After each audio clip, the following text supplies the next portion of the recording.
Everybody else good to go? Okay, I'm going to call the July 27, 2026 meeting of the Ojai Valley Sanitary District Board of Directors in order. Excuse me. Order, that's right. At 6 o'clock. All right, let's see here. Let's do a roll call, please, Allison. Director Curtis. Here. Director Martinson. Here. Director Kentosh. Here. Director Berg. Here. Director Quillisi.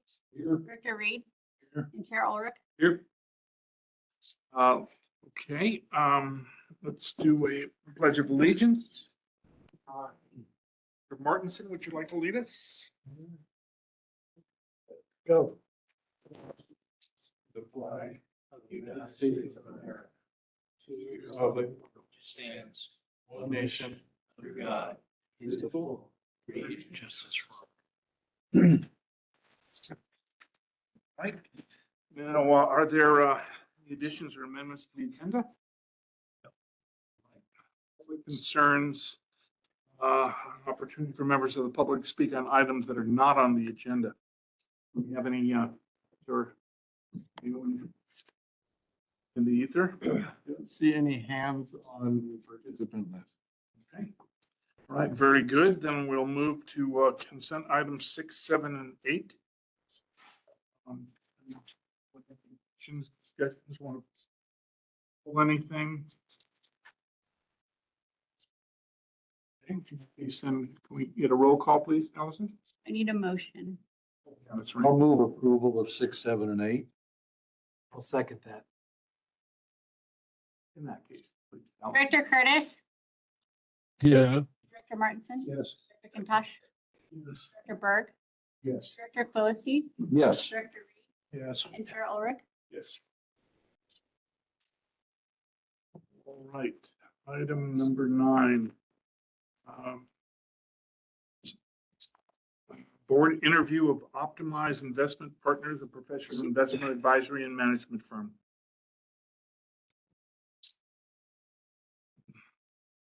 So, I'm happy to introduce them. So this topic went to the Finance Committee. The Finance Committee recommended that the entire board have an interview with OIP to see if they'd be interested in having OIP replace the services of PFM. And I think with us right now, we have Michael and Robert from OIP.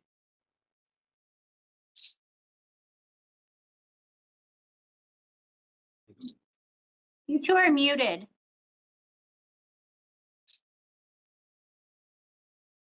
Robert, you there?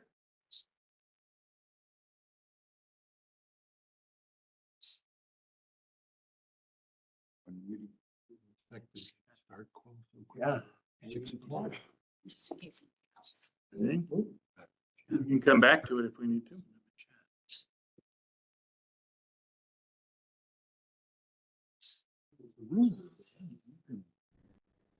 If you can push an unmute control.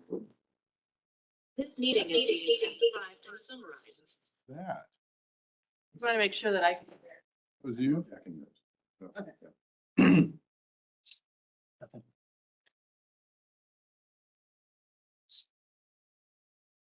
back around. Yeah, I think so. Okay, we'll move to item number 10. Items A, B, and C, resolution number 2026-06, a conflict of interest code. This is regarding adopting this resolution of the Board of Directors of the Ojai Valley Sanitary District into the adoption of a conflict of interest code. And do we need to know about it? This is to comply with Government Code 87306.5.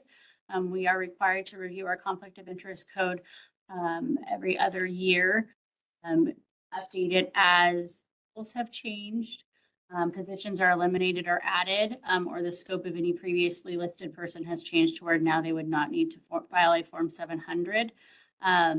if the resolution or the conflict of interest code is 5 years old or more.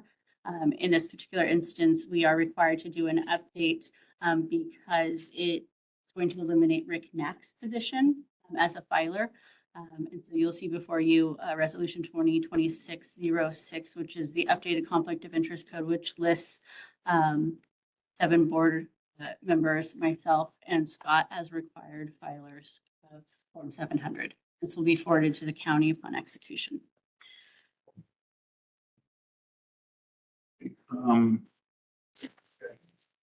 Questions?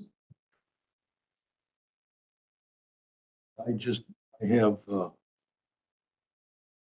don't know if it's a question or just a suggestion on C.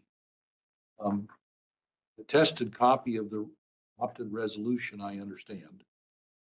Notice of elective offices to be filled. I don't understand how it fits. Is that something that goes in or? I think the language maybe is misleading. They are listing positions that the district does intend to have filled, thus would be required to be Form 700 filers. So perhaps the language is misleading. So it's a notice of elective offices subject to this conflict of interest. Correct. As well as the listed staff members.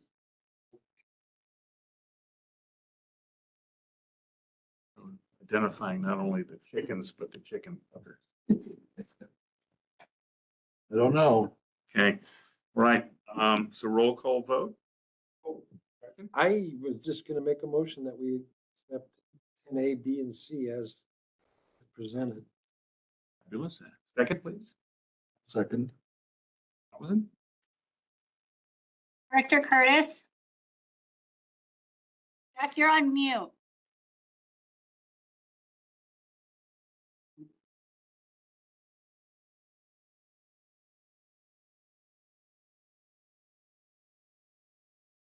Director Martinson? Yes. Director Kentosh? Yes. Director Berg? Yes. Director Quillisi? Yes. Director Reed? Yes. Chair Ulrich? Yes. Jack, if you want to raise your hand. Oh, there you go. Okay, perfect. I'm doing a roll call vote for item number 10. Yes. Okay, thank you. Right. Next item 11, signature authorizations, Bank of the Sierra Resolution 2026-09. Regarding authorizing staff to proceed with the updated signature authority on accounts with the Bank of the Sierra on behalf of Ohio Sanitary District and links to past signatories and the accounts pertinent. So The issue on. comments, questions, motions? Motion, we accept the signatures we just made and this. Have an ABT. Thank you. Good. Director Curtis?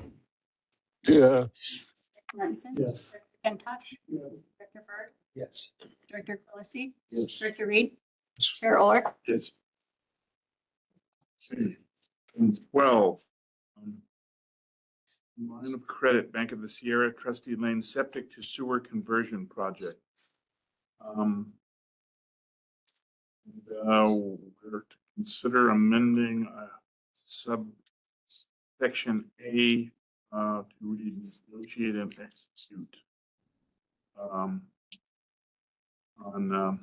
second line. Since it is not determined at this particular point. So any questions? Sorry, I was just curious, are our reserves big enough to handle this? I mean, seems odd for us to have earnings in reserve. Going up $100,000 line of credit. 8%. Trade. I think for this project, the reserves can cover this. When if we were to get funding or reimbursement funding for North Rice Road, which I'm expecting to come down the pike pretty soon with a proposal that we'll have in a couple of weeks. And then if you were to add Casita Springs, the three projects at Casita Springs to that, they're each going to be about a 300,000, and it may be a lot of money at that point. I also think that it's going to be important to look ahead for construction. So when these projects, if they were to come to fruition and come to construction, it would be a shorter term, but you'd be looking in the tune of $3 to $6 or $7 million per project. I don't think we could handle that without it. It would be the same type of thing. And where I'm going with the whole thing is I would like to learn when the learning's easy. And if there's something that I don't know now, I'd like to learn it at $8,000 of interest and learn how to improve upon that, as opposed to trying to learn that at $6 million construction project. I think it's an opportunity for us for $8,000. I think the opportunity to involve a local bank, for us to use it as another board, another sounding board to work off of, having the bank take a look at it and having us the ability to learn from this. I think it's prudent. I'm satisfied. Thank you. I have a question, two questions. This being a line of credit, obviously, if it doesn't get exercised, there isn't going to incur any related cost. Number two, is any interest in cost that we incur going to be compensated by? No. Okay. Yeah, no, the state is very explicit where they will not reimburse us for any interest incurred. Rascals. Yeah. Okay. Any other comments, questions? Have a motion or two? I'll make a motion. Second. Good. This is 12. Item 12.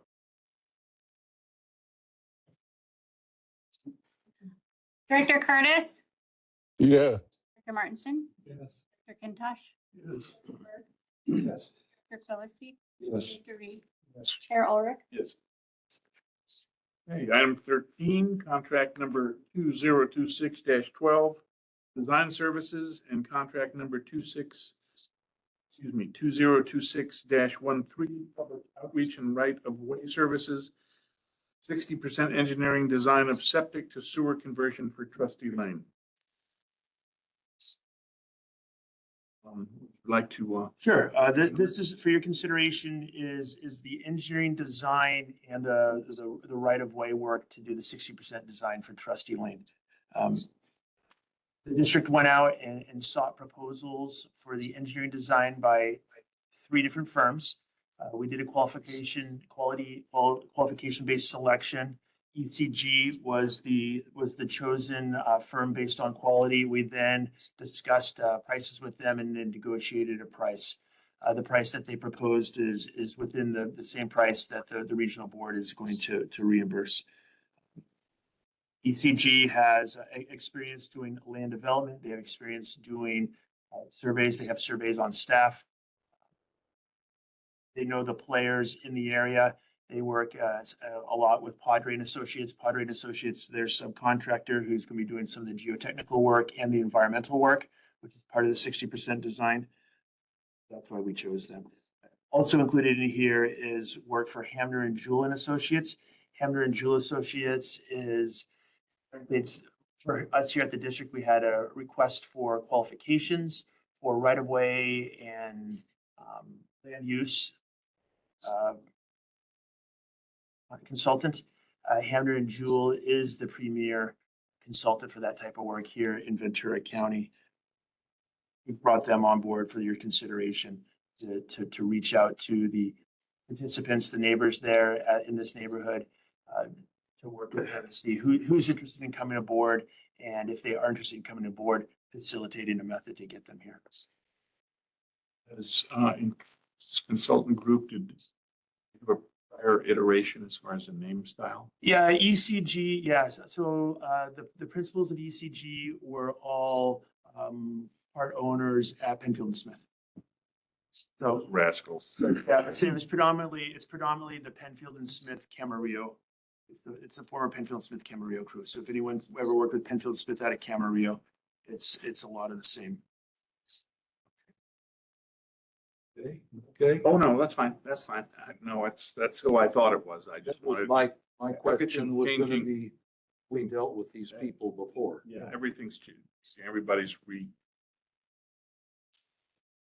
I know Glenn Hasten, he's a good guy.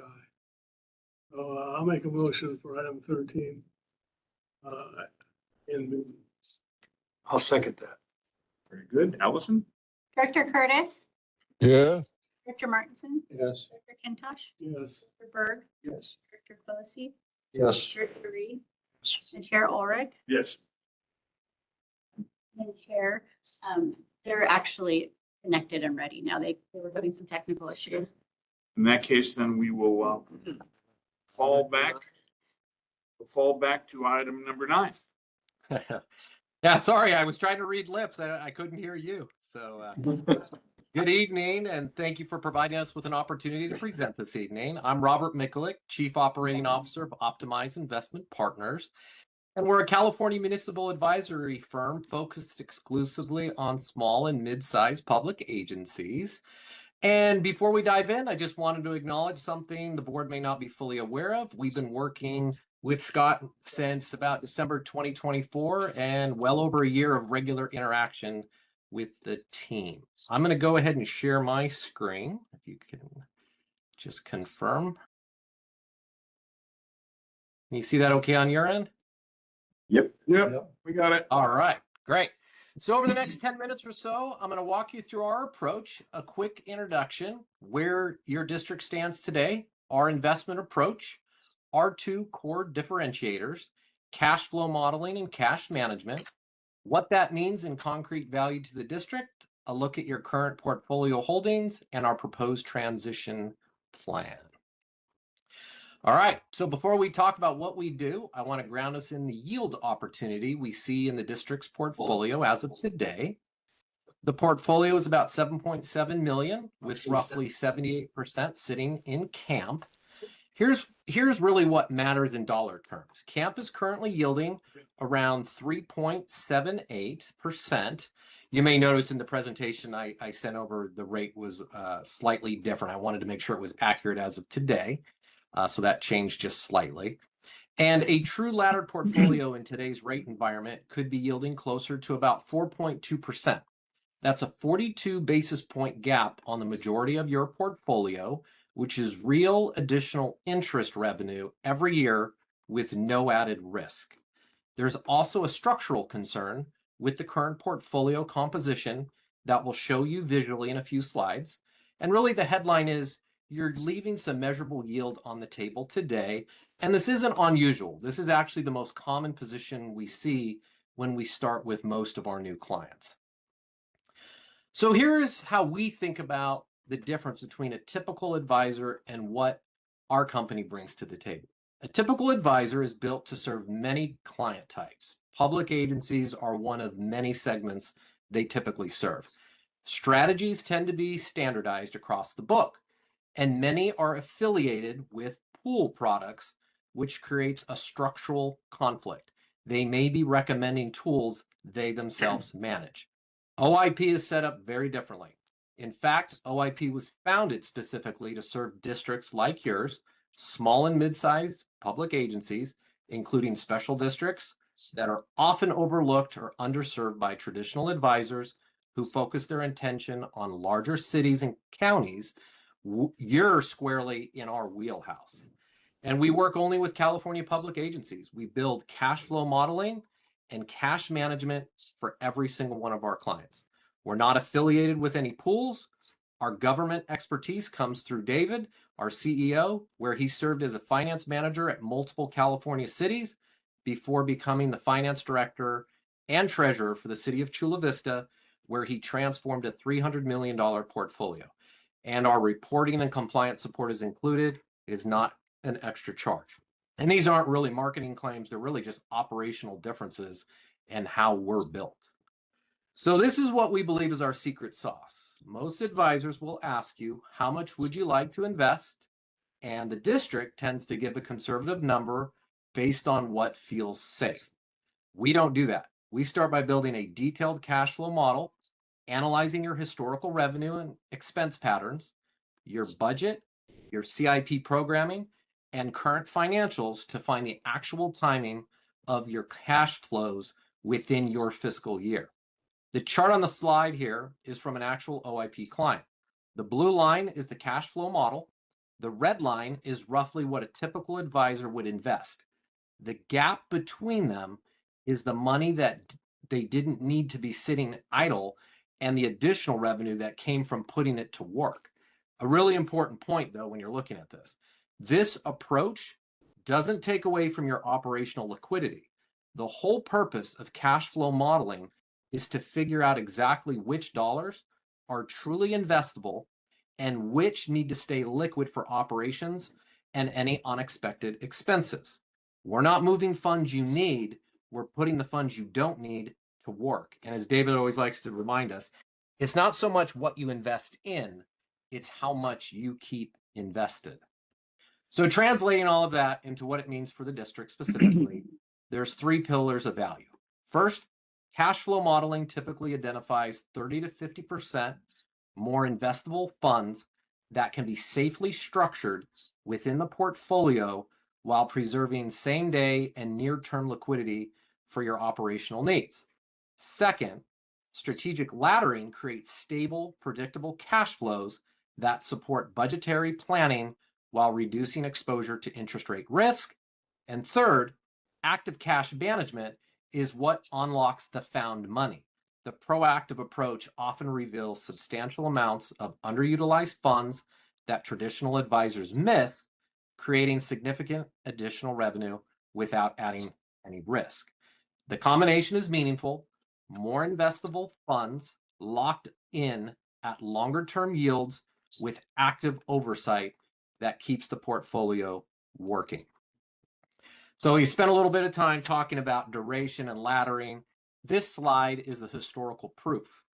This chart shows 10 million invested in 2002 across 3 investment types. In blue, 1-month treasury notes, comparable to CAMP. In orange, LAIF, and in green, 5-year treasury notes. That's typically what would be in a real ladder. 2 things to notice. After the 2008 financial crisis, short-term yields fell essentially to 0. The 5-year ladder fell less dramatically and kept paying. In 2020, the same story. During the COVID pandemic, sharp collapse in rates, but the ladder produced more stable returns. Really, the key takeaway is that recessions are unpredictable. Once they start, you don't have time to readjust the portfolio. A laddered portfolio delivers steadier, more reliable interest income across all rate environments, especially the low rate periods. So this chart on the screen comes straight from your March 2026 PFM report. This is not our interpretation. This is PFM's own view of your portfolio. And if you look at the far left bar, nearly 90% of the entire $7.7 million portfolio matures within about 6 months. That's the CAMP pool plus the short dated treasuries, and you have a Toyota Motor credit note all in that bucket. Everything that's about to reprice to whatever rates exist in the next quarter. The next 2 buckets are small. There's 6% in the 6 to 12 month bucket, another 1% in the 1 to 2 year bucket, and those are your remaining corporate notes. And then really where you want to notice the most interesting aspect is in the 2 to 3, 3 to 4, and 4 to 5 year buckets. They're all at 0. There's no ladder in what would be the meat of a properly structured portfolio. The only thing beyond 5 years is basically about 2.7%.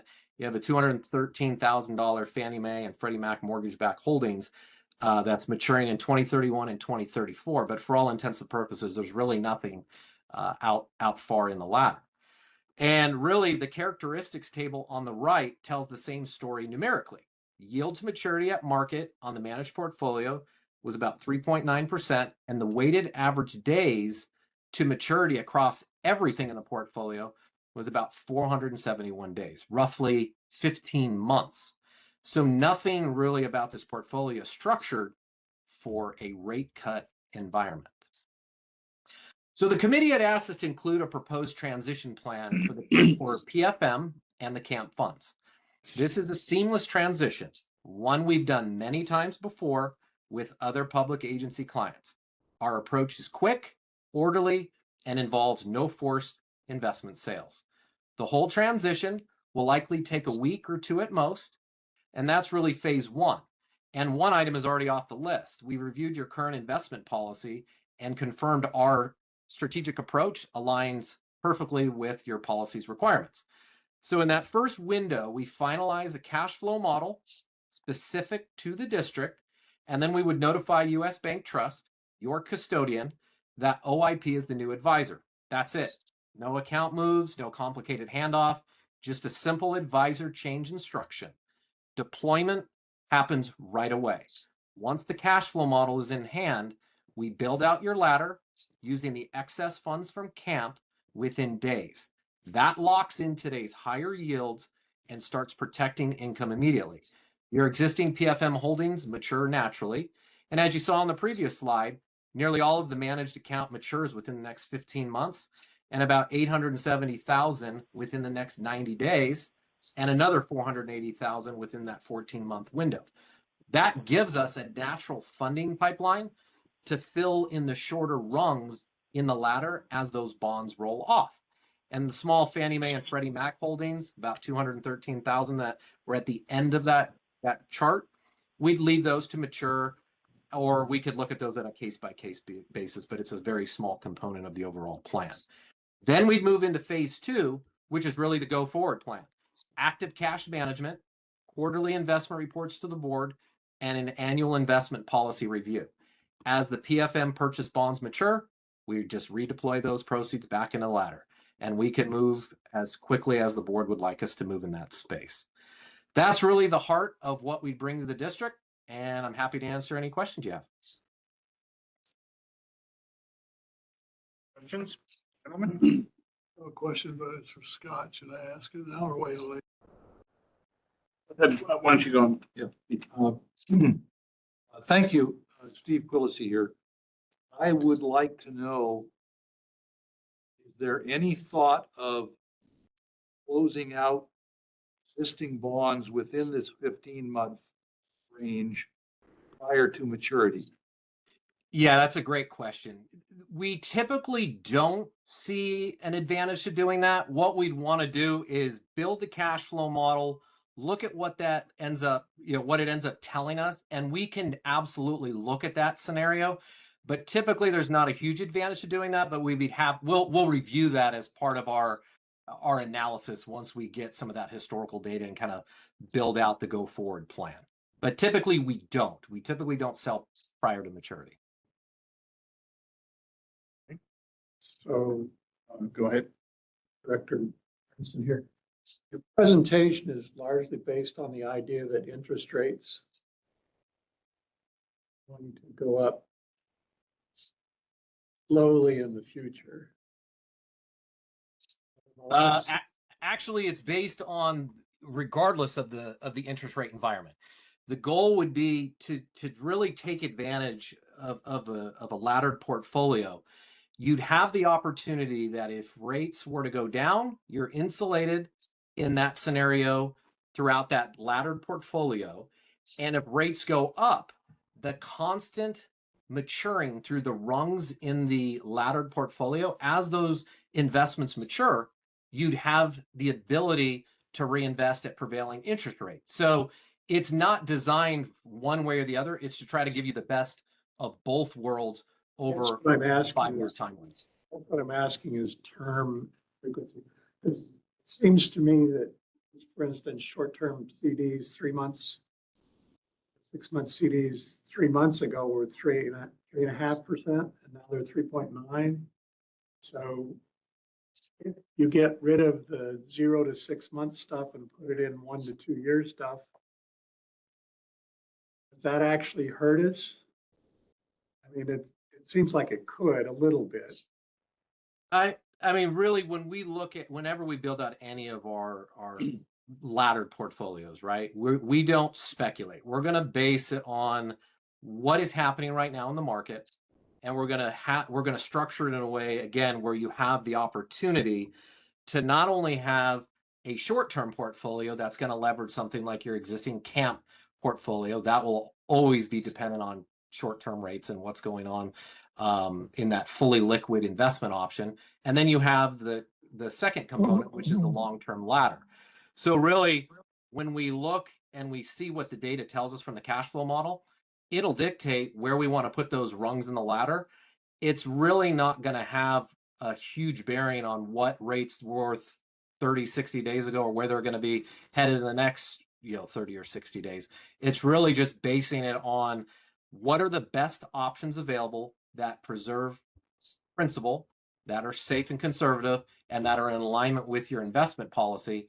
And then we're going to look for the best yielding options to build out that laddered portfolio while still keeping a significant amount of money in that fully liquid portfolio that is going to be more sensitive to rate fluctuations right now. But that's typically about 25 to 30% of the whole portfolio. So you're going to be locked in on a significant portion of the entire district's portfolio, regardless of what happens with rates. And that's really, no one can accurately predict rates. And if they say they can, they're not being very honest about that scenario. Can't predict, you can just do it often. One of your first charts, value of 10 million went from 10 million to 18 and a half, 18. Could you say that again? Sorry, you cut out just a hair there. Early chart you showed about the growth of $10 million.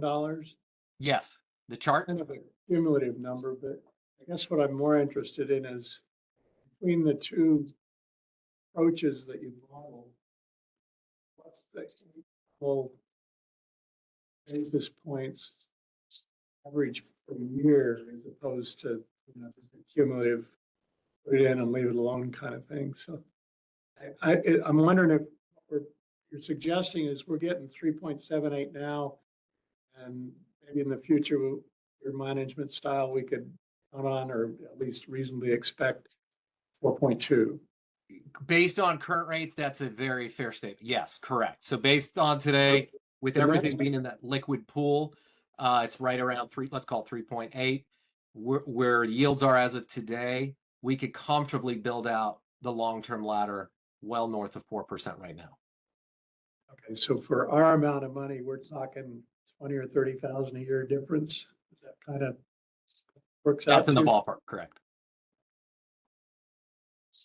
I just wanted to make sure that I wasn't counting on a $3 million inflow. No. This is Jim Kentosh. We have occasional emergencies from year to year. One of the reasons that we have reserves is to take care of some potential emergency that might arise, like having in 23. How do you weigh the difference between the need for liquidity to handle emergencies and the need to invest as much as possible? How do you weigh that? Yeah, it's a great question. So that's why it's critical that we build the cash flow model using the district's historical data. Once we ingest that historical data into the model, it gives us a very good idea of the highs and the lows within the cash flows of the district.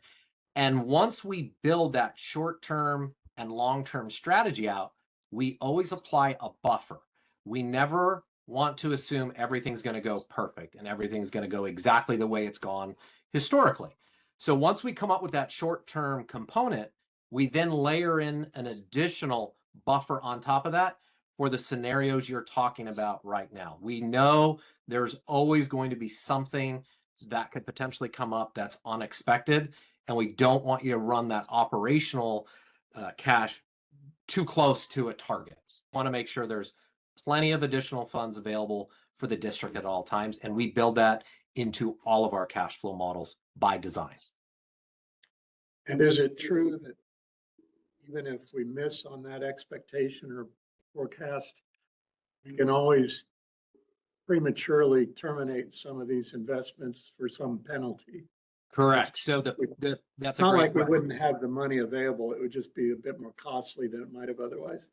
Correct. And the whether or not you be hit with a quote unquote penalty would have a lot to do with what you locked in when we build out that long-term portfolio and what are prevailing interest rates. So if you locked in, let's say you needed to sell something, an emergency happened, you had to sell it prior to maturity, and you had a yield of 4.2%, and interest rates fell off a cliff a year from now when you needed to do that, and they were at 3.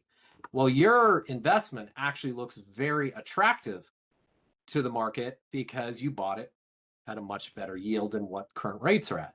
Now, the inverse of that is where you could run into some trouble from a penalty standpoint, because you may not be able to, you may not be in such an advantageous position if the prevailing rates are higher than when you purchased your investment. So we wouldn't know until we ever ran up into that scenario to be able to say what kind of penalty you'd be dealing with, but that at least gives you an idea of how it would play out.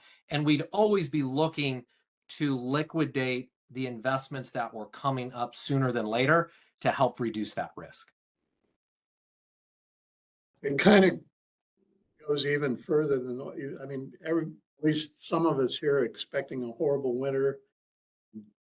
Major disasters to our system are potentially.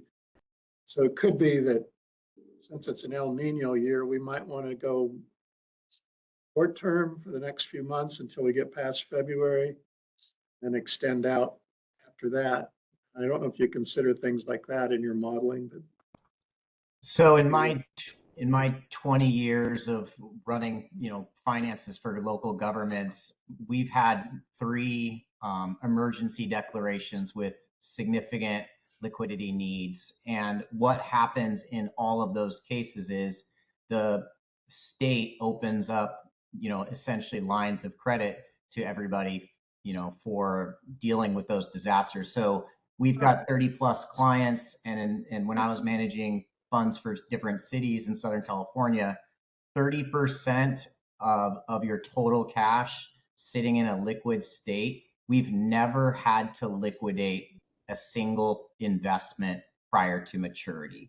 It doesn't mean it could never happen, but through hundreds and hundreds of transactions, we've never had to do it because we not only have that 30% liquid, we also have funds maturing in that first year of the ladder. So that brings it closer to 45% of your total cash. So definitely wouldn't be recommended to sit tight because you're gonna get the help that you need if you got into a major declaration, which several of our clients have done. And we've never had a problem even with our current clients when they say, we need to spend $3 million tomorrow. No problem at all. We can adjust the model. Still very, very unlikely that we would ever need to sell any investments. And even if we did, it'd be very unlikely to take a material loss on a small investment.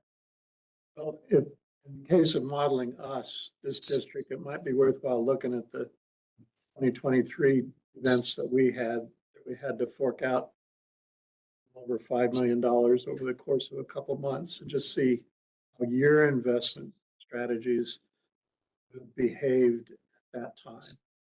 That's the kind of thing we would expect potentially given Nino and our mines right next to a creek and all the rest of it. So if we had another 2023, we could wind up spending 2/3 of our reserves in a very short period of time.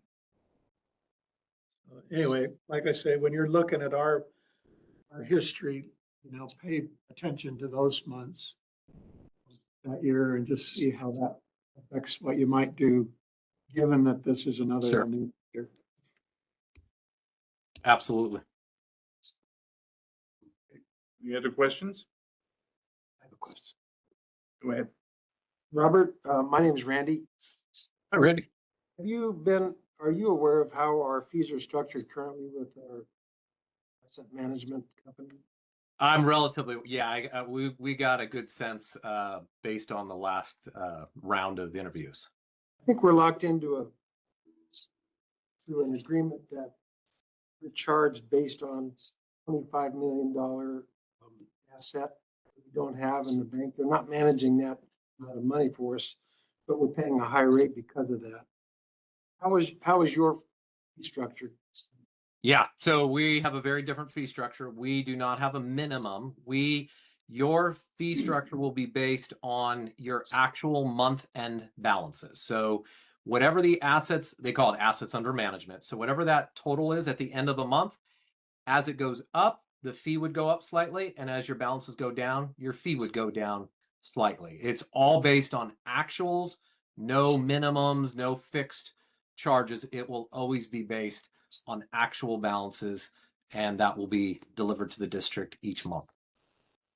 Good, thank you. I like that answer, Scott. It's out on page 110 of the Oh, is it? packet. Okay. So they charge 25 basis points to 1/4% Right. on the first 3 million, and then 10 basis points on every dollar thereafter. So for us and our budget, it's going to add up to about $12,500 for what we have. My understanding is that the present financial advisor, PMF, is being paid on a time and materials basis. No, they get paid on a monthly withdrawal, but they have a $25,000 a year minimum. So we pay them on a percentage of they manage monthly, but if we don't hit the 25,000, we make up the 25,000 at the end of the season. How does the amount that they're gonna be charging us, the total amount per year, compared to what we've the last bunch of years from PMF? It's gonna be about a half. The OIP's fee is gonna be about half the fee of what PFM's is. That's good. So our assets boom. Until assets boom, yes. And if your assets were to bloom that way, we would absolutely revisit the pricing structure. As assets grow, the fee structure would drop. The tape. Okay, at this point then, what direction, what is it? Yeah, so I'm looking for direction from the board. My understanding is hearing a couple of conversations that there's a concern that we don't go too far out on the because of weather and emergencies. But I guess when it really comes down to it, I'm looking for direction from the board. Is OIP a firm that you're interested in bringing to the table and negotiating a contract with? That's really the question that I'm asking myself. Just have a confession. I'm a little uncomfortable with the idea of gambling with public money. No, it's not something I've addressed in my career for years, so I'm a little bit, when I started reading about this topic, I was just a little bit nervous. But on the other hand, make a wise investment of the public's money, so I don't know where the happy middle is. I just wanted to remove my nervousness. There are a lot of restrictions on what we can invest in now or what they could invest in on our behalf. No equities. I think from what I've seen, investment instruments that they would invest in, no different than what we're doing now. It's just the mix, the timing, might be different. How much attention are they paying? And how much attention Rules that you have to live with. the fee, but I don't see anything in here that I would characterize even close to being gambling with public money. Sure, you would agree with that, right? Absolutely. And we can go as conservative as the district wants. I mean, really, it's ultimately your decision on what you feel comfortable with. We will always make our recommendation, but we want to of course respect the board and staff's comfort level. We have several clients that tend to only like to invest in the most extreme end, or not extreme, I'm sorry, the most conservative end of what's allowed under the California Government Code, which is treasuries, CDs, federal agencies. They say, you know what? We don't even want to touch anything but those three. That's fine. We have entire portfolios built out in that manner. We believe there's an opportunity to help pick up some yield without going much further out on the risk spectrum by introducing a few other investment options. but by no means do you have to go that route. We could build this entire thing with the most conservative investment options and still have a very well put together strategy, both for that short term and long term portfolio. That chart with everything invested in 5-year treasuries gave the best yield. That seems like an easy answer. Well, you don't want to tie it all up 5 years out, right? For the reasons you mentioned earlier, where, you know, God forbid something happened, you don't want to have all of your investments tied out so far out. So that's why it's important, we believe, to stagger them as evenly as possible across the 5-year spectrum. But yes, you typically pick up that yield on the longer end of the ladder. I'd like to hear the finance committee's recommendation. The Finance Committee's recommendation was, of the firms that we interviewed, recommended OIP be brought forth for the entire board interview as basically our first choice.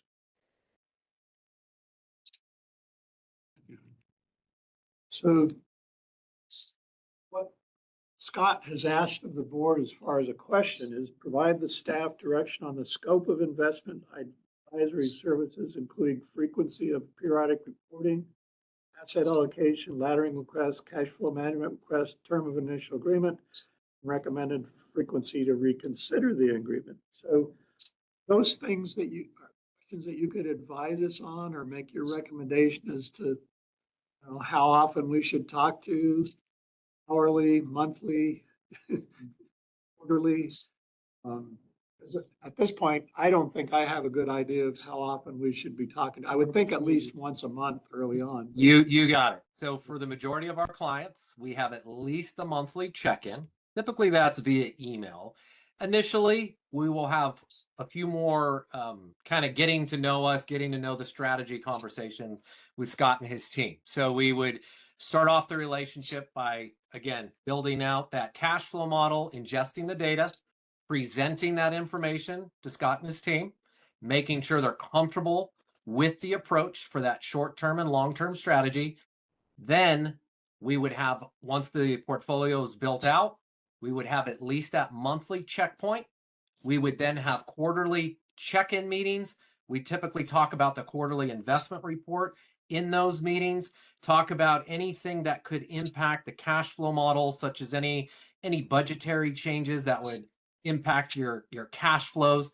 That's the kind of information we always want to know about in order to keep that living, breathing cash flow model up to date on a regular basis. So really monthly, quarterly, and then if the board would like some ad hoc meetings throughout the year, that's the typical approach we take with all of our clients today. So the first thing would be that we would say, yes, we'd like to solicit or take you up on your services. You would come up with a model, present that to us or Scott. And then once we decide, yeah, that's a very good idea, let's do that. At that point, you would go out to our existing managers and start transferring assets under your control, right? It doesn't even require the transfer. That's the nice part. It's literally just it's going to be the same custodial bank. We're just going to tell them we're now the advisor. And at the end of the day, Scott has always been in control and he will still call the shots. We just tell him it's now an advisor. We're swapping out PFM for OIP. And so to get to that point where those notifications have been made, the time we say, yes, we'd like to pursue this, that's probably a month and a half, a month. Oh, no, we'd operate much quicker than that. The minute we're under contract, we would start building out the cash flow model. We'd have that done within a day or two at most. And then we'd be ready to meet at Scott's convenience to go over that model. And once he approves the model, we typically make purchases within 24 hours. So certainly by the end of August, this would be working. Scott? Yeah, I want to clarify something. So my understanding is though I can provide the information to OIP and I can certainly direct staff to provide information to OIP. OIP would be working for the board directly. Understood. Yeah, okay. Okay, at this point, we've got business going forward. Do we want to have a motion for this? Another question. No, I'd like to make a motion that we direct staff to negotiate a draft contract for consideration at a future board meeting. Future convenience. Well, that would be third week of August. Wilson? Fourth Monday. Director Curtis, Yes. Director Martinson, Yes. Kintosh, Yes. Director Burr, Director Gillespie, Yes. Director Reed, Chair Ulrich. Yes.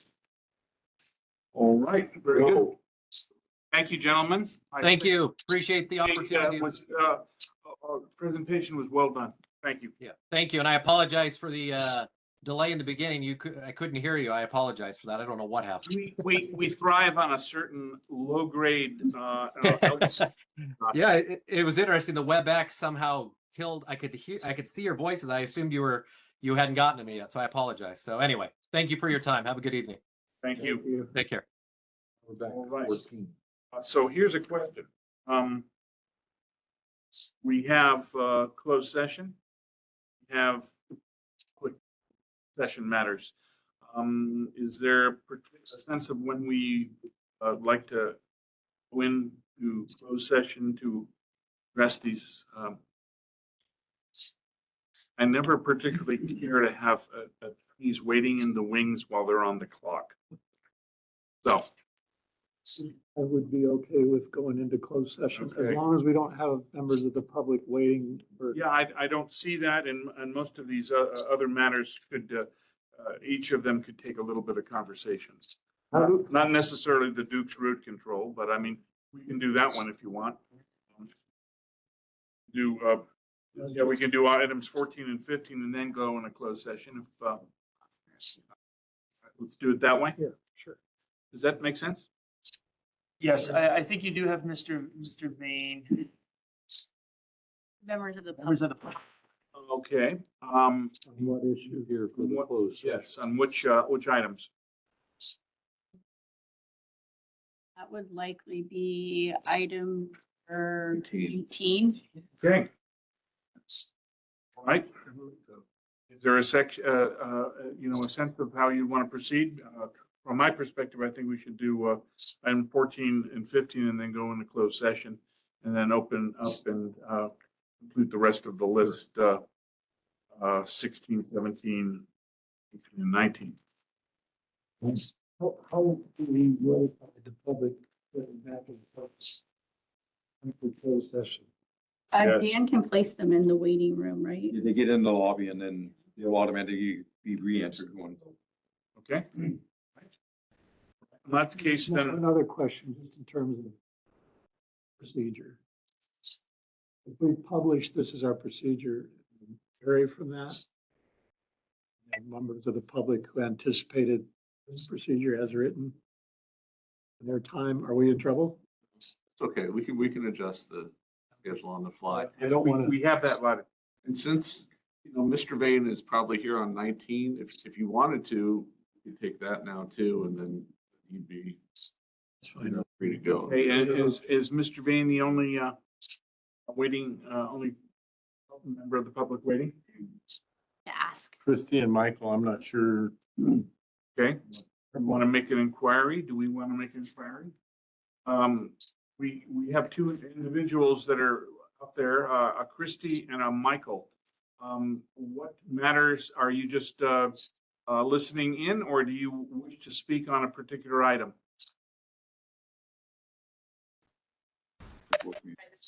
I'd like to speak on item 19, I believe. Okay, that's Mr. Vane. Yes, sir. Okay, all right. About once again, Christy and Michael.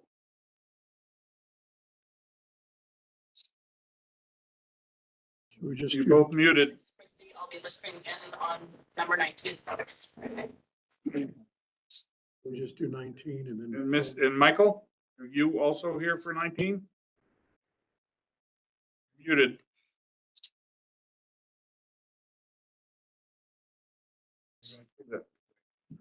Okay, right, then let's do 14, 15, and 19.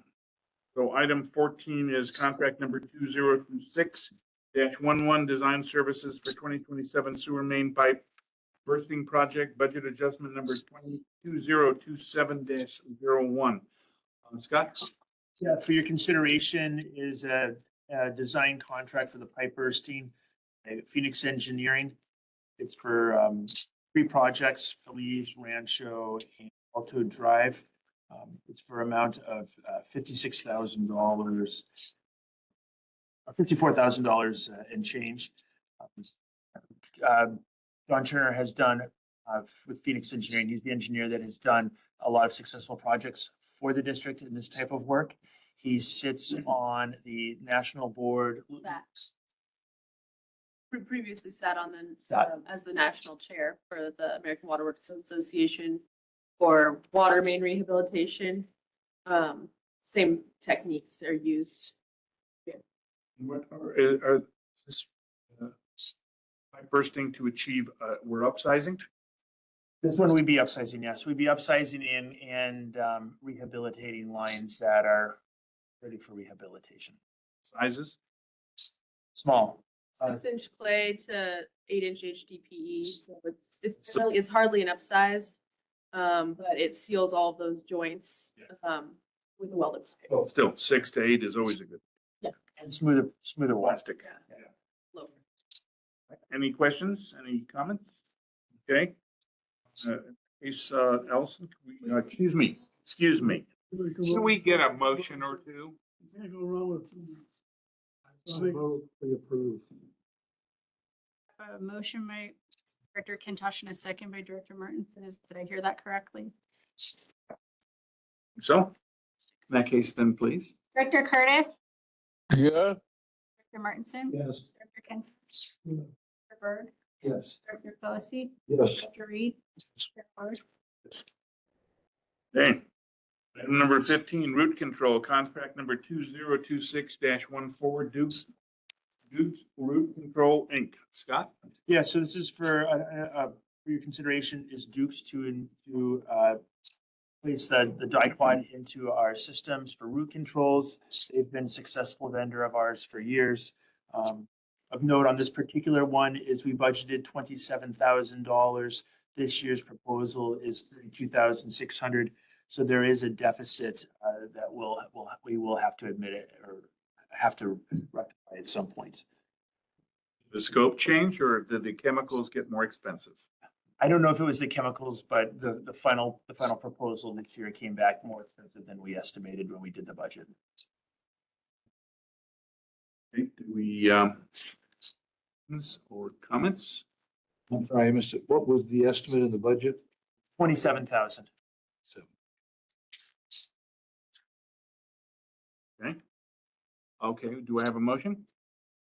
I'll move approval of item 15. Director Curtis, Yeah. Director Martinson. Yes. Director Kintosh. Yes. Director Berg, Yes. Director Quillisi, Yes. Director Reed. Yes. Chair Ulrich. Yes. Okay. All right. In that case, then we want to venture forth on item number 19. Sure. Housing and Community Development, HCD to everybody else. Interpretation of Government Codes Section 66.311.5 subsection E. Okay, so hopefully everyone had a chance to look at the memo I included. This is an issue we have wrestled with in the past. This again is the situation where we have a new standalone ADU that's not within the existing space, a dwelling or an accessory structure. So it's a standalone ADU, and the issue under the statute is whether we can impose capacity charges when that ADU connects to an existing private lateral between the existing dwelling and the district's main line. There's a direct connection to the main line, which is authorized. We may require that. Very clear under the statute that we could impose these capacity charges. We've discussed before, there's some ambiguity under the statutory language about, and it's not a new direct connection, but rather a existing private sewer lateral. So your board, after we considered this issue in February of this year, instructed me to contact HCD, see if they had any guidance on the issue. I did that. I spoke with Jamie Candelaria at HCD. She was well aware of the issue. She said they'd been getting a lot of inquiries about it.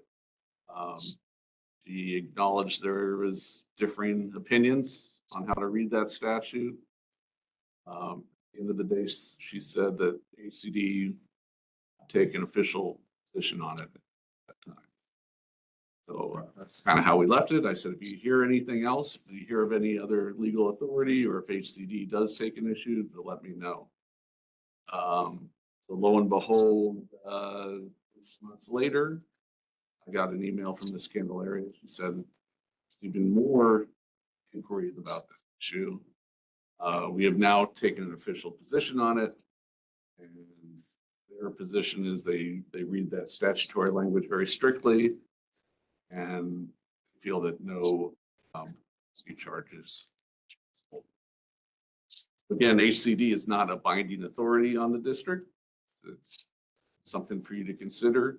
Since your board asked me to consult with them, I thought I'd bring this update to you for your consideration and whether we want to discuss this further in either an ordinance committee or as a fully agendized item.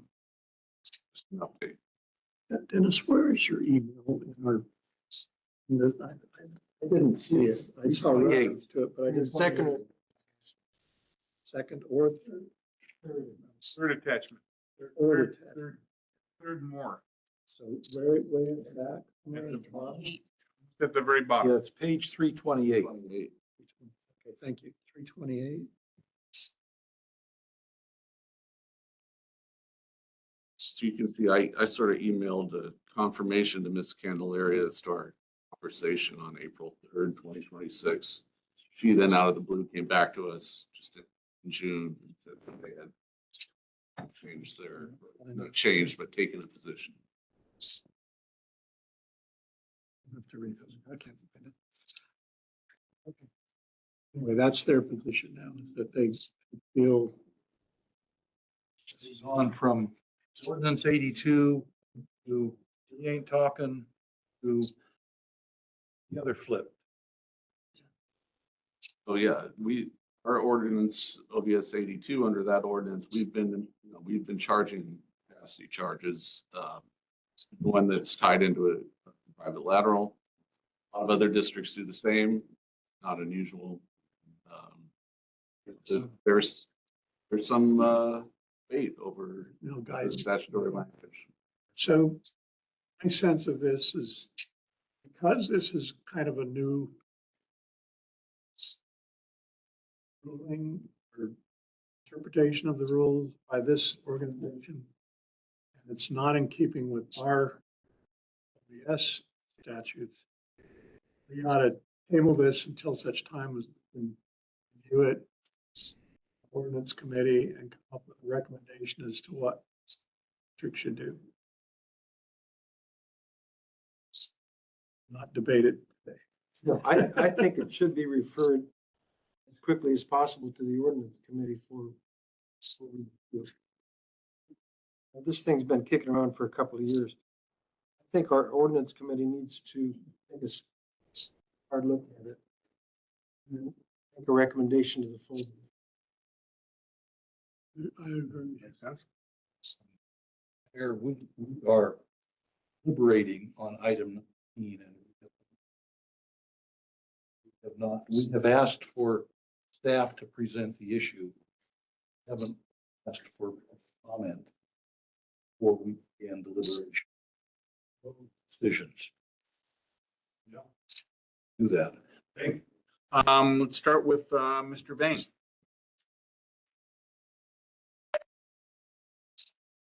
My turn, eh? It is. Your turn. Thank you so much. Yeah, good evening. The main point I want to make is simple. HCD's recent correspondence should not be treated as a brand new opinion that only applies going forward.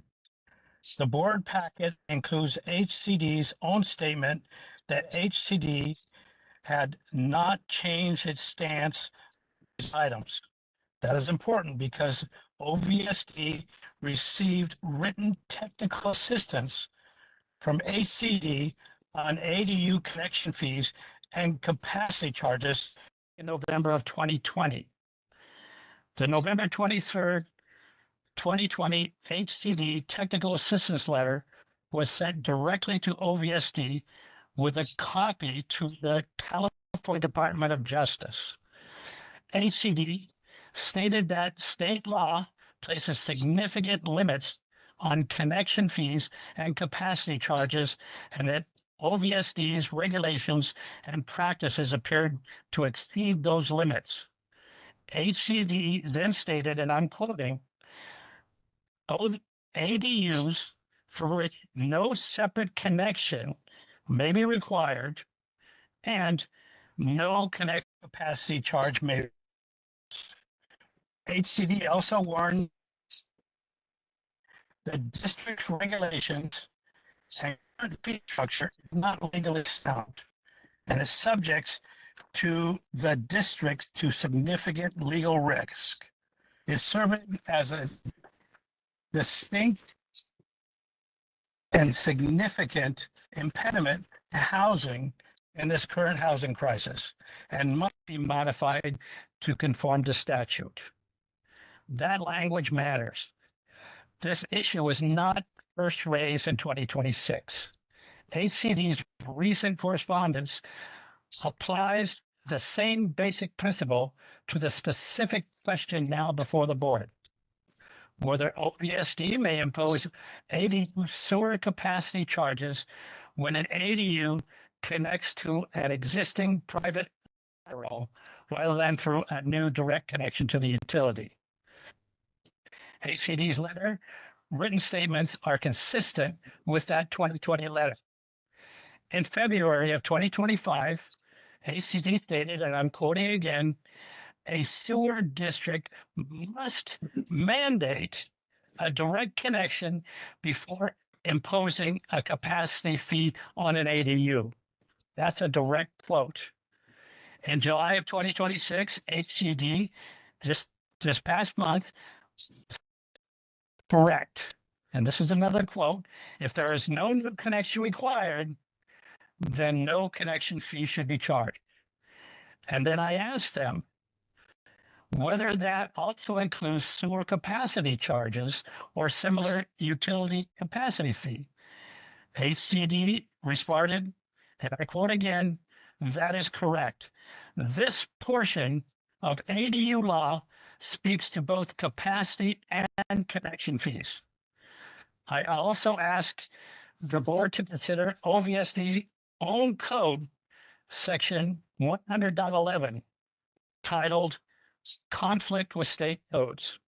It states, and I'm quoting from your OVSD 82 and anyone's before that actually, I quote, any provision of this code in conflict with any provision of the governing codes of the state of California due to revisions made in such governing codes shall be automatically superseded by said revisions. End quote. That provision is important because OVSD 82 should not be treated as independently authorizing ADU sewer capacity charges if that application conflicts with state ADU law. I understand that HCD correspondence is not itself a court order, as you've just been told, but it's not meaningless. HCD is a state housing agency written technical assistance and interpretation regarding state ADU law. OVSD should not continue applying a local fee practice after HCD has stated in writing that the practice is not consistent with state ADU law, as was done in November of.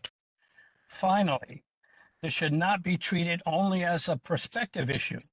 OVSD 82 itself recognized retroactive application in the ADU context. The ordinance states that, and I'm quoting, the district desires to make the amended OVSD quote of regulations retroactively applicable, end quote. And it also refers to the general manager's existing authority to refund ADU-related monies paid before the amendment. For these reasons, I respectfully ask the board to direct staff and council to return at the next available board meeting with a recommended written recommendation addressing these issues.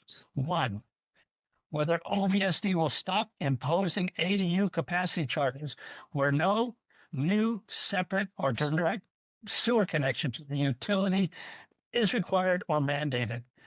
2, whether OVSD will revise OVSD 82 or its implementation practices to conform to state ADU law and HCD interpretation. Number 3, how OVSD will review ADU sewer capacity fee assessments imposed under the contrary interpretation, particularly assessments imposed after OVSD received ACD's November 23rd, 2020 technical assistance letter. Thank you for letting me speak. Very good. Is there another member of the public? Christie or Michael?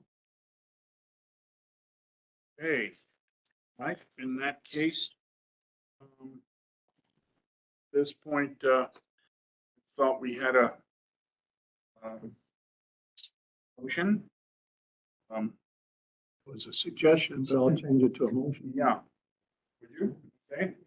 I have a question for staff. Before we Okay. get any farther. What I see in the packet here is a number of correspondences between HPD and organization or organizations that are not OVSD.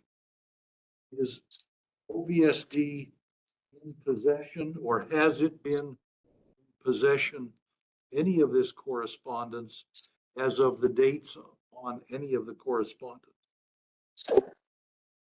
Those were provided by Mr. Vane, I believe, not us. Part of it. Right by Mr. Bain. Yes, I am talking specifically about correspondence with ADUrights.org. Mr. Rain. Yes, I understand that. I'm asking, since all this has been presented as a fully cooked meal, has OVSD ever been in possession of any of this correspondence before now?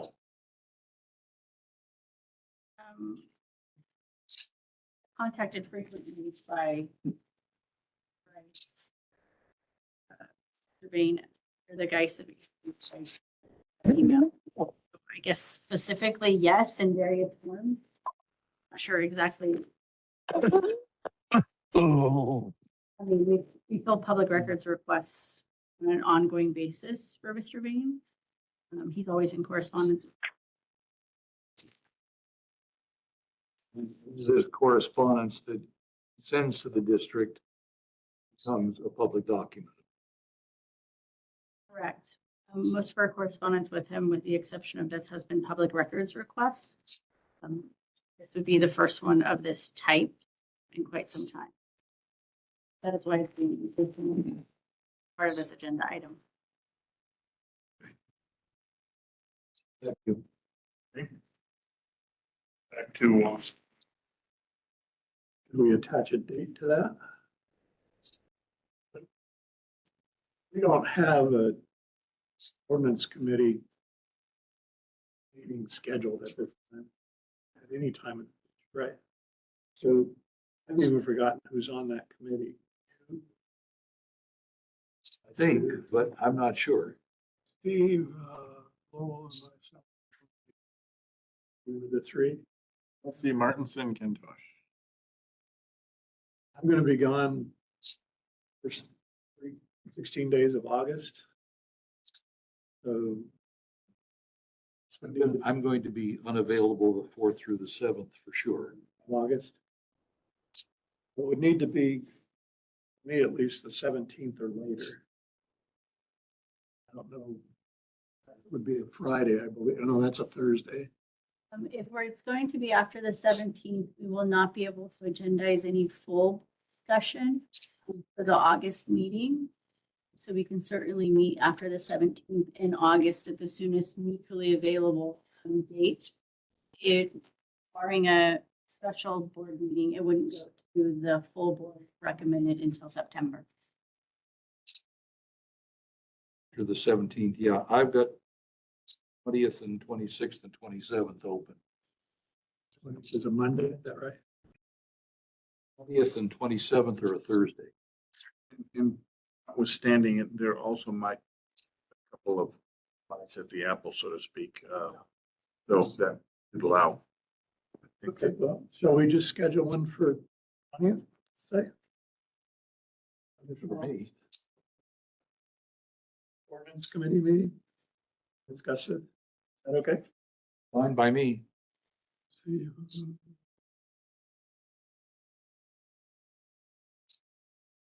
Does that suit you, Scott? I think so. I do not know, but I think so.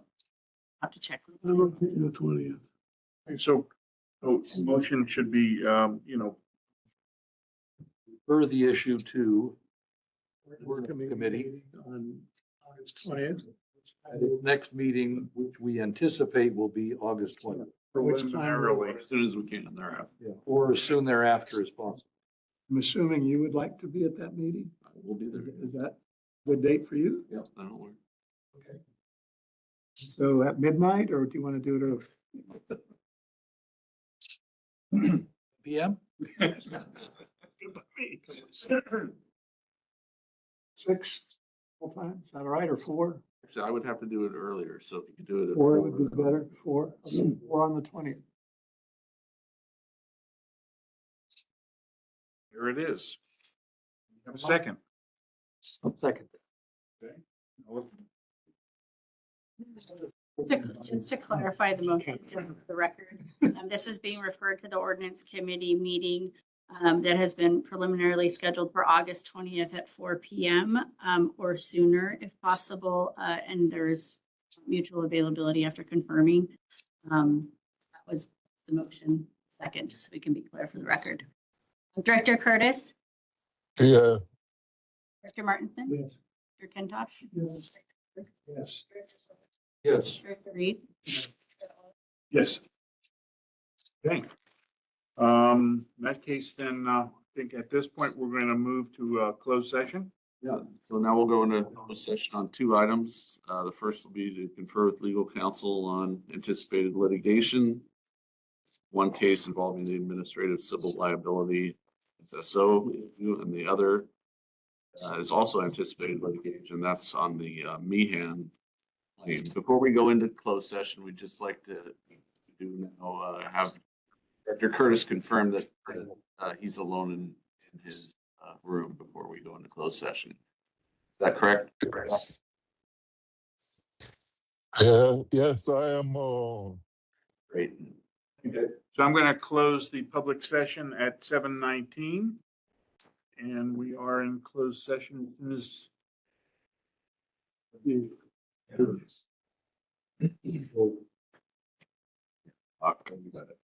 first one is item 28 is the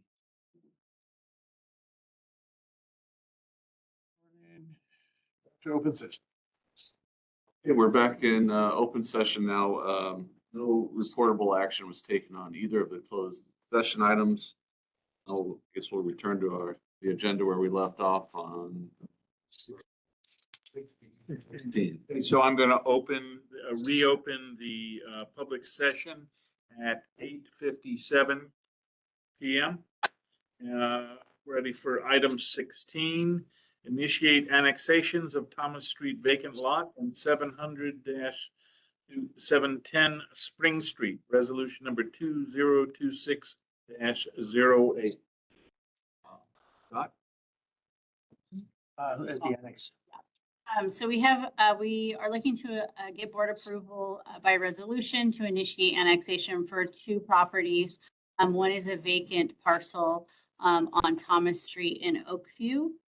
It is going to be annexing to the public sewer for future residential development. The second property is a duplex on Spring Street. They are looking to connect at a sewer because of a failed septic tank. Something of sort of notable interest is that 700/710 Spring Street will be actually connecting on an out-of-area service agreement, which is an emergency LATCO approval to connect prior to the completion of annexation because theirs is an actual public health and safety issue. And so Chairman will execute that as part of this approval, allowing them to be served prior to completion of annexation, and that's already preliminarily initiated. Really just a sort of a formality so we can submit to LAFCO. We need to do that this week. LAFCO is dark in August, so there'll be a bit of a delay, but both of these applicants are that. Okay, so one item then is Thomas Street vacant lot is procedural. 700-710 Spring Street is an emergency basis. Yes, and then it will be procedural thereafter. All right, any questions, discussion? Owners of these properties are in agreement with all this? Yes. Yes. Both very, very nice people. It was good to me, pretty routine. Do we, can we get a motion then? Second? Move for approval 16A through C. Second. Very good, Allison? Director Curtis, Yes. Director Martinson, Yes. Director Pintosh, Yes. Berg, Yes. Director Quillisi, Yes. Director Reed, Yes. Chair Ulrich. Yes. Okay, item 17, cost of living salary adjustment, resolution number 2026-07. This is our annual cost of living review. Every July, we bring to the personnel committee both the cost of living salary adjustment proposal and the cafeteria allowance review, which is the next agenda item. Both of these were brought to the personnel committee recently. CPI is at 3%. Use June over June CPI data so that we collect as much accurate fiscal year as possible. We just 3% as the estimated CPI in our 26-27 adopted budget. So we are fairly close. The 0.3% is really inconsiderable difference. No budget adjustment would be necessary to accommodate 3.3% to match CPI. This would be effective July 1st of 2026. All of our living salary adjustments based on a fiscal year. There's a history of previously approved CPI that shows a pattern that the board traditionally matches CPI like for like. That was the committee's recommendation, was to do the same thing. So the committee recommended the board consider a 3.3% cost of living salary adjustment to the current salary schedule. This would exclude the general manager whose compensation is negotiated by contract. So A through C is for your consideration. Very good. We have questions or comments? I just have a comment. I think, we've kind of done this historically. And that goes up and down depending on what we see for these CPIs, but It's political season now, and you always hear all the politicians talking lately about affordability in California. They basically, in my mind, are quite disingenuous about it because they don't do a thing about it, but they like to talk about it because they think they'll get voted for on that. But where these affordability comes in is districts like ours, trash, police, fire, everybody, all voting themselves raises. That goes directly to property tax, which goes directly to affordability. So I'm not going to oppose this increase. But I would like in the future for us to at least consider the idea that CPI indexes are tied to a certain number of things. Cost of food, cost of eggs, cost of gas, whatever it is, there's defined things that they measure and they come up with an index. I view those things that are used for that are what I'll call life essentials. Somebody needs those things to be able to live.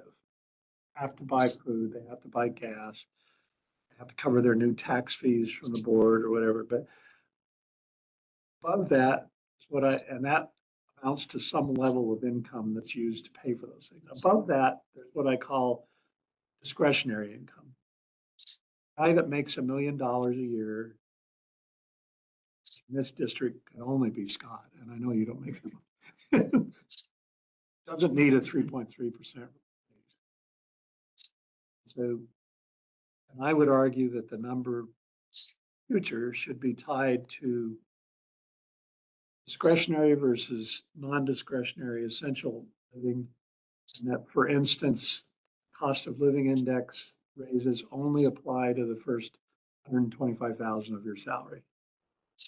Remainder discretionary income, and it doesn't come under increases relative to cost of living because you're not using that money to pay for your cost of living anyway. What that leads to is, well, then how do you get a raise on your base salary? And the answer is by merit. I've never seen a merit raise in this group. The only one that I think is close to being merit is Scott. We review his performance and come up to some agreement of what general manager's raise should be. I don't think we do merit raises in this group. We just do cost of living based on inflation and those things. And so The merit raises are, keep doing this forever and ever. 2 years ago, we gave them 30%.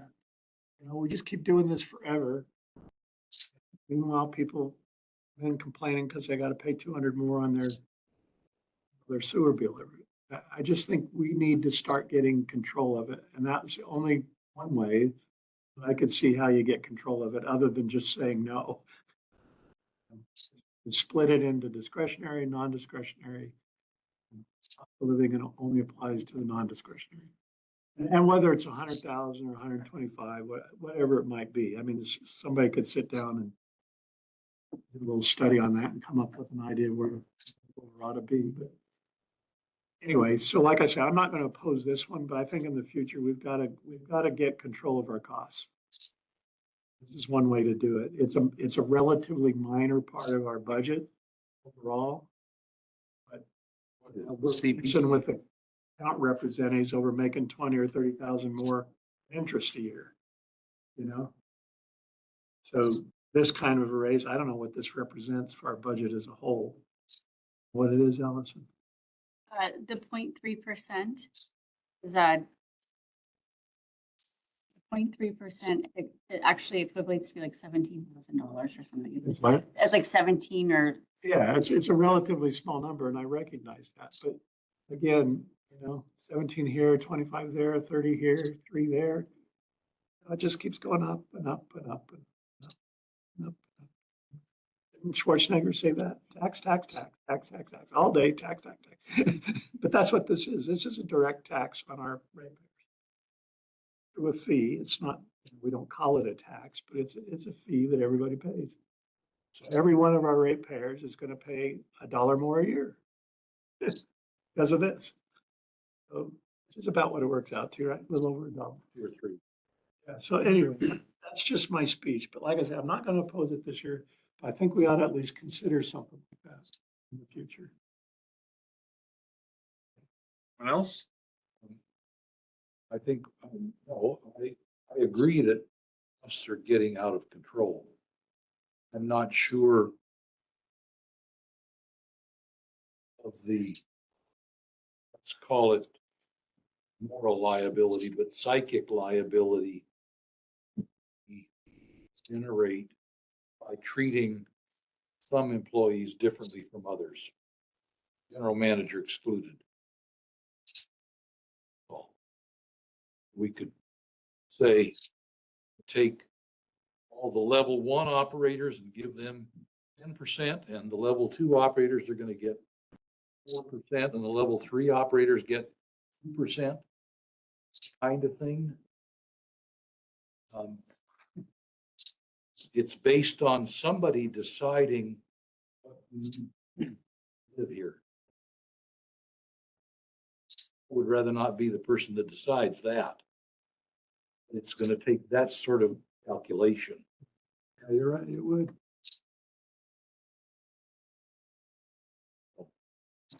That's all I'm saying for now. Anyone else? I think that's a good point. I think the other thing we need to recognize is that district's employees are probably the highest paid in the county. I don't know. Given what we just did. Have we done a salary survey? We're due for our next salary survey in 2028. I will say this because I've said it a couple of times. Every single agency in this county within the last 12 months, if not currently, is going through a class and comp study, and we are one of their comps. So that will not be the case. Probably our next class and comp. Would it not be the case? Because generally speaking, who you use as a comp dictates the market, and they try to match that or exceed that. Nobody wants to be at the lesser paid agency. It affects recruitment and retention. It's only not true if they should do a change, but the point is, it's kind of like a Ponzi scheme. My salaries, and you over there say, oh, they raise theirs, so I gotta raise mine. Oh, they raise theirs, so I gotta raise mine, and it just goes like that. We And did it the goes between 20% counties. not that long ago because we were having problems recruiting. Well, I Retain remember all those discussions. I remember that we were trying to hire people with certain credentials that weren't required, so that drove our costs up. So that's the kind of stuff we gotta start looking at. Trying to hire overqualified people. Yeah. There's no requirement to have those certifications if you work in the gathering system. One of the persons we were trying to hire was the gathering system, one was for the plant. The plant people have to have those certifications. The gathering system people do not. So we were looking for people that had all that experience and those certifications, which drives the cost that you have to pay to get somebody like that. We refuse to do anything different. So those are the things, if you're really serious about trying to control costs, those are the kind of things you need to look at. We're not serious about it. It's as simple as that. We're not. And most of the districts around, most government agencies around are not. We're higher paid than Casitas. I know that. Anyway, like I say, I'm not going to oppose this, but I think, we just need to start thinking about it and figure out, we're just going to let it run like this forever? To the point where people can't pay their sewer bills or which for some people, we're already getting there. We'll be paying close to $1,000 a year now, rate increase. I kind of think this might be a sensitive place to stand on. Don't take us if you're sensitive. I think we should consider F-250s, F-350s, F-150s more carefully when we're buying new vehicles. That's an I example. agree with that. I think we ought to be more careful when we spend $800,000 on a vac truck, That's another good. which we did. Anyway, It's just tough to divide at the core of the district, which is the employees. Yeah, human capital is something that you usually want to keep. And we're talking about $17,000. It's Well, it's not $17,000. It's the number under the 17,000. The total, The 3%, That was there the 3% before that. that was in the budget, $170,000.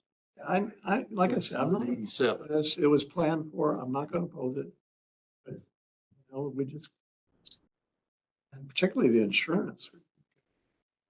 3,000 a month per employee. No other major company pays 100% of their employees' insurance.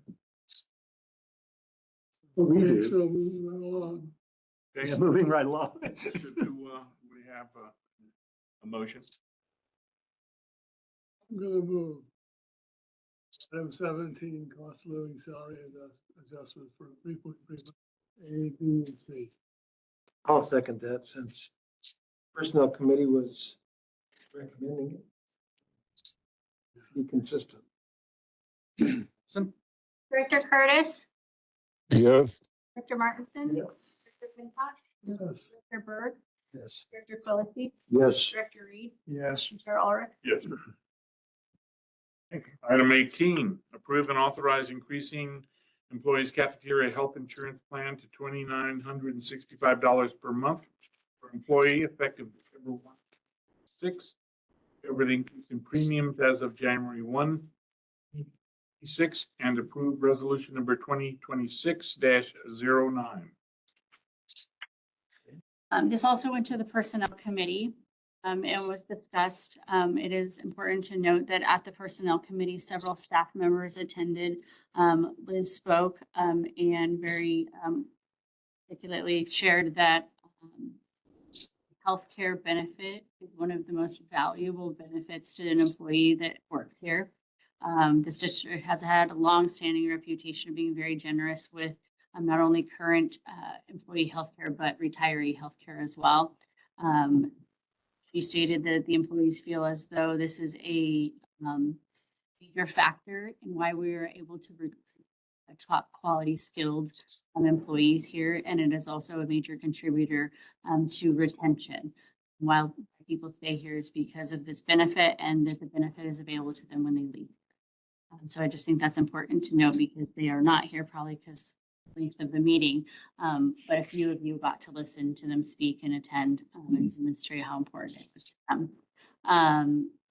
5 years ago, the district used to base their cafeteria premium, the cafeteria allowance on a mid-level PPO. In order to stabilize costs, the was given the option to consider covering families at a mid-level HMO because the rising cost of PPO plans made it very difficult and sort of a rapidly increasing amount. The majority of the district employees followed suit and are now enrolled in the mid-level HMO plan. There's only one available HMO plan, the one that the employees are mostly on. That's important to note also, and what those coverage differences are and how it would impact any of the families in order to switch from the plan that 14 of our 18 employees are on. As an individual's decision that I can't speak to. But like I said, at the meeting, request of the committee, which was being recommended by the board, is to increase the cafeteria allowance to $2,965 so that they can remain on the mid-level HMO plan. So they don't have to change their plan and potentially some of their providers. They've stated before, as we sort of hold these cafeteria amount as low as possible, it naturally eliminates cash back for the majority of our employees. So we have a data sheet in there this year because I know we get some commonly asked questions. So hopefully you reviewed that and provide some insight on sort of the statistics having to do with cash back, the average premium increases.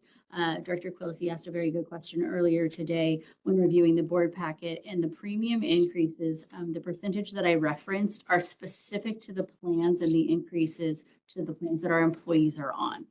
So I didn't go through all of the available plans and use an average increase. The average increase of the 8.54%, 8.54% is specific to the average increase amongst the plans that our employees are actually on. And we estimated a 5% increase average in premium. So we have a little bit of a differential of 3.54%. Because we have some vacancies and we do have folks who switch plans come open enrollment in September and October, we use their current plan that they're on, but we do sometimes have some savings when people have dependents that age out, or have folks that are single and they downgrade their plan to a lower level PPO or something like that. So sometimes there's some built-in savings, but we don't estimate that everyone's going to spend the max. So these are really accurate numbers. And because of some of those variables, we wouldn't recommend a budget adjustment at all this early in the year. There might be some offsets in salaries, vacancies, and benefits. And so I don't think it's necessary to transfer money to cover this additional amount.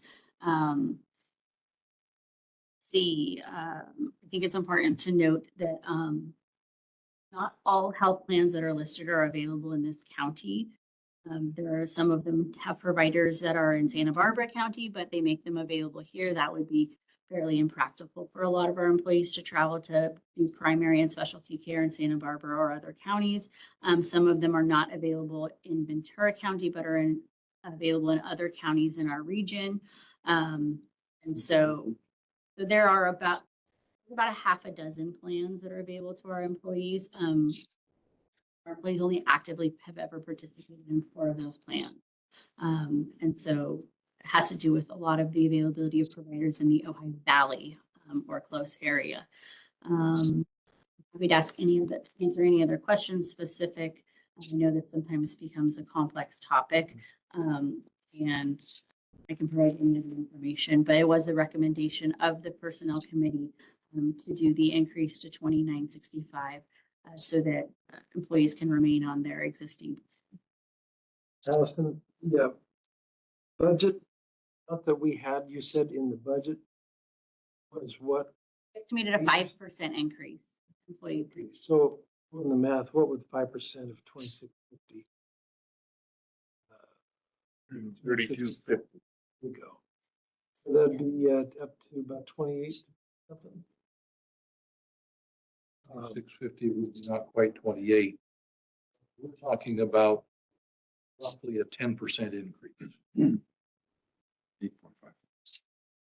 So Tom and I were in the personnel committee that day, and Faithful. before the committee meeting, they actually called independent companies. I won't mention the name of the company. It's a company on Ventura Avenue that commercial work. They have 123 employees.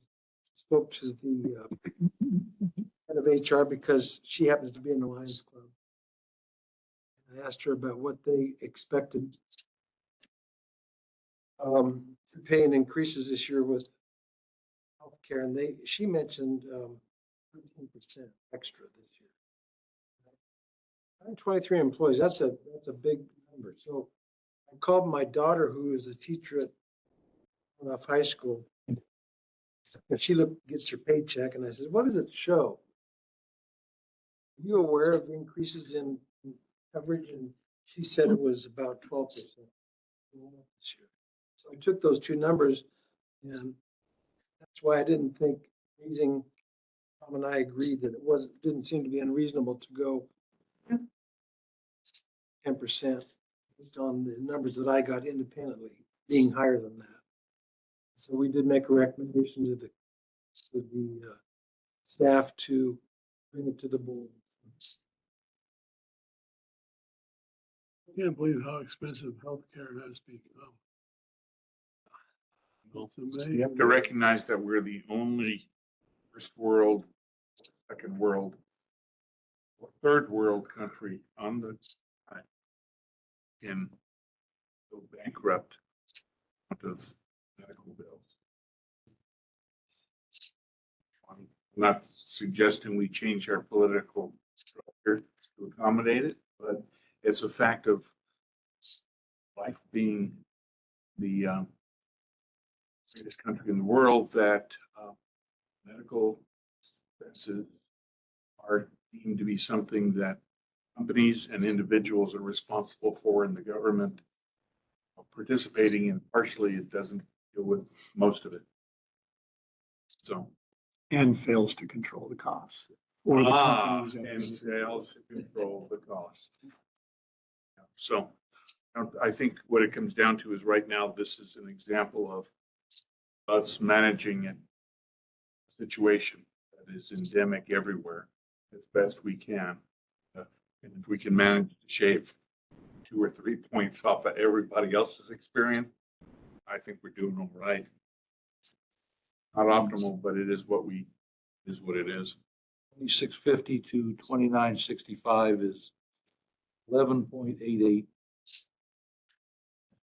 So right in there.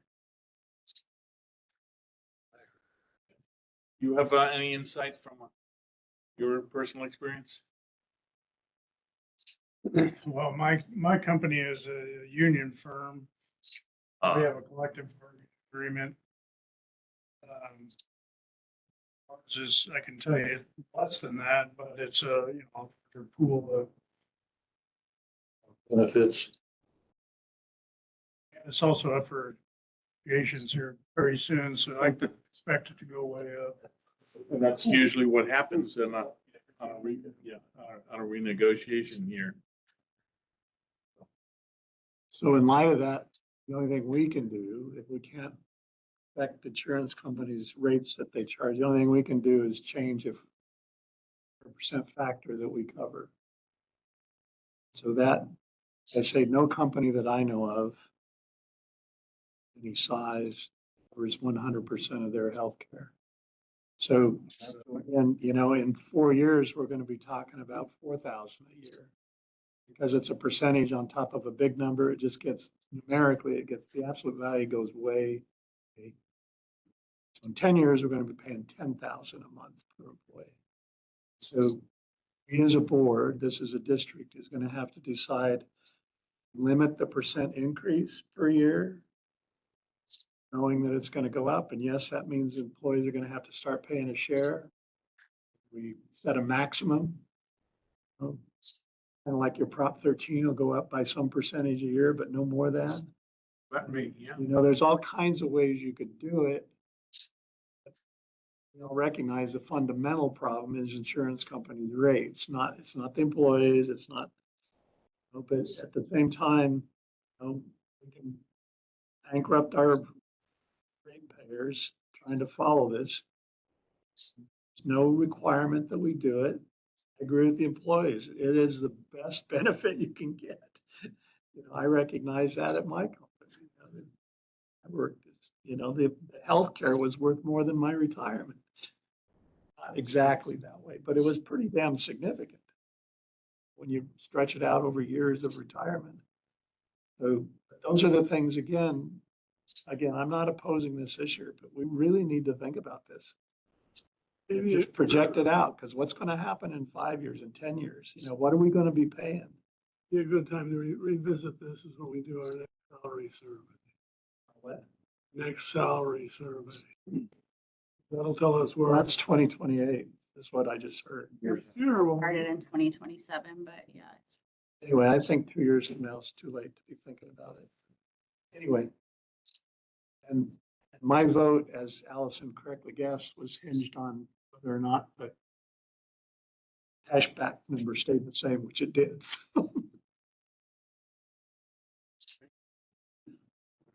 Motion?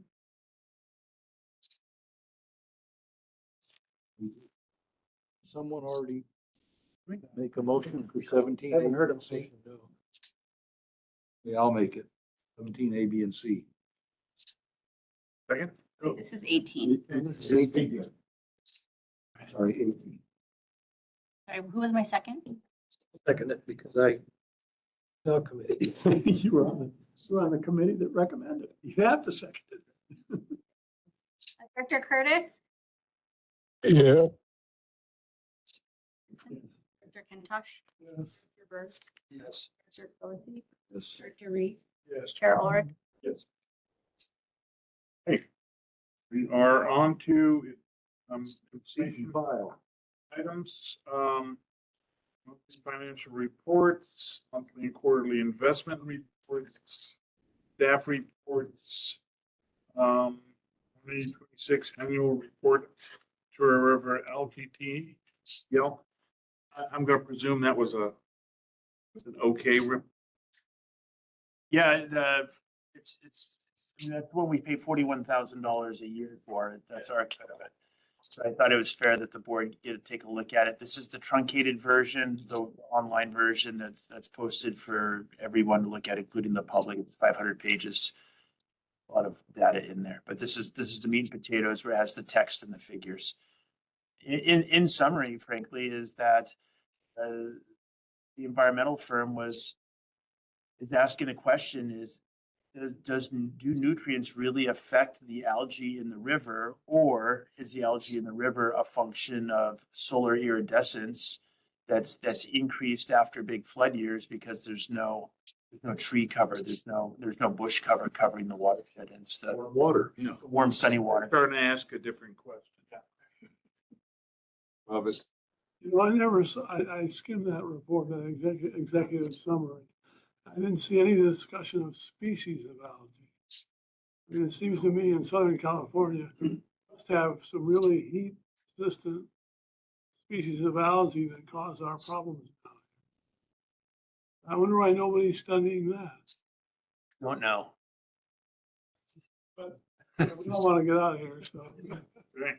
Thanks for doing All right. Committee reports, the Finance Committee and Personnel Committee. I think we have exercised through that. Reports on meetings, seminars, and conferences.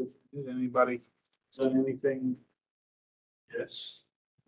I just came back on Wednesday from the California Special Districts Association Leadership Academy, which I recall staff recommending that we attend. And I thought, 8 years on the board and 20 years in aerospace, not sure that I'm going to hear a lot that I haven't heard already.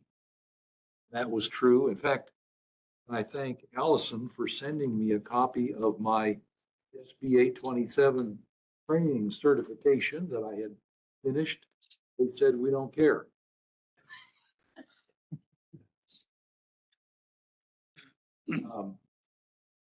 One good thing, I mean, it was a nice place. It was a C-suite up in San Rafael. It was a nice place to be for 3 days. And I ran into a resort improvement district. Never heard of such a thing before. Dated my daughter 3 years ago. They were both at Princeton. The rest of the story. So He recognized your name. there's only one. There you go. Okay. That's right. Well, there's two. One's your daughter and one's you. Yeah, well, it was her name, yeah. So that was kind of the high point of the 3 days. Well, San Rafael's lovely this time of year. Yeah. And the 820 stuff, the 827 stuff, 100% view. For those of you that have not taken this SB 827 training yet, I did it once already as city clerk. You're supposed to take 2 hours training. Was review. Finished an hour and 20 minutes. I said, okay, print my certificate. Said, oh no, Didn't study long. you have to spend 2 hours at this. It's the way the system works. So when you get around to it, suck it up and do the 2 hours. Be done. Just turn it on and go somewhere. No, you are constantly answering questions. Oh. You can't answer them. No, Don't be we too can't. zippy at it. That's right. Take your time answering. It was useful otherwise. Good. That was a heck of a report. Thank you. Okay, then we Did you have tell your daughter? 27. Took a picture? Is that a picture to my daughter? Oh, him. So 2027 Ventura County Multi-Jurisdictional Hazard Mitigation Plan Update Survey. Yeah, so we're a participating member in this, the multi-jurisdiction plan. What that is the county of Ventura is taking lead. They're going out to districts like ourselves. They're doing it themselves. They're getting feedback. The information ostensibly is going to be used for FEMA, and it's a prerequisite to have this information done to be kind of a top tier for FEMA funding in the future. So if you have an opportunity for either yourself or any of your constituents to take a look at, there's a QR code in there, take a picture of it. It'll run through a survey. And as a member, I've been asked to bring this forward to both the board and the constituency. Hazard mitigation plan is a lovely thing to gaze upon. If you have trouble sleeping. Yeah, there we have it. Okay, board member and general manager comment. Sure. I want to let you know that there's an error on page 405. We had a treatment plant effluent. It was May 2026. It was a coliform hit. That was the one that showed up for in calendar year 2026. Next to it, it has a not applicable. That's wrong. So we had that. Want to draw everyone's attention to page 414. We received the $1.184 million from FEMA and $296,000 from Cal OES. That money is in the Bank of the Sierra account. So when you look at the numbers in Bank of the Sierra, you may ask yourself, why is the Bank of Sierra savings account so high? That's why. $1.4 million that we got in from claims we had made. Correct. Which is left out there. It was about, for that, it was about 4 million. Tell you, it's on page 414 and 415. About 117, yeah. 1719. Outstanding. Outstanding. Okay, let's get in there. Yep. Outstanding is less than 2 million now. Yes. I'm sorry to say I did not win the CSDA director seat. I was not elected. I received notice today for the 2027-2029 term. Appreciate the nomination. They did not choose me. They did not choose me. I'm sorry. Spending chance to go to Sacramento 3 or 4 times a year. Exactly. I want to thank Director Kentosh, Director Reed, and Director Quillisi for attending the CWA Tri-Counties meeting that we had on July 15th. There was about 24 vendors were there. I think we had about 125 attendees. It was I was there early in the morning. It was pretty spectacular setup first thing in the morning. That was the team was very excited to have that there. I know that they appreciated you all showing up. That means a lot to them. Thank you for that. Tell the team they did a good job. I will. Did Brandon in particular seemed to do very well leading a group of 30 or 40 people around tour. Very good. That's it for my GM funds. Okay. Lacking anything else, I'm going to close this meeting at 9:35 p.m.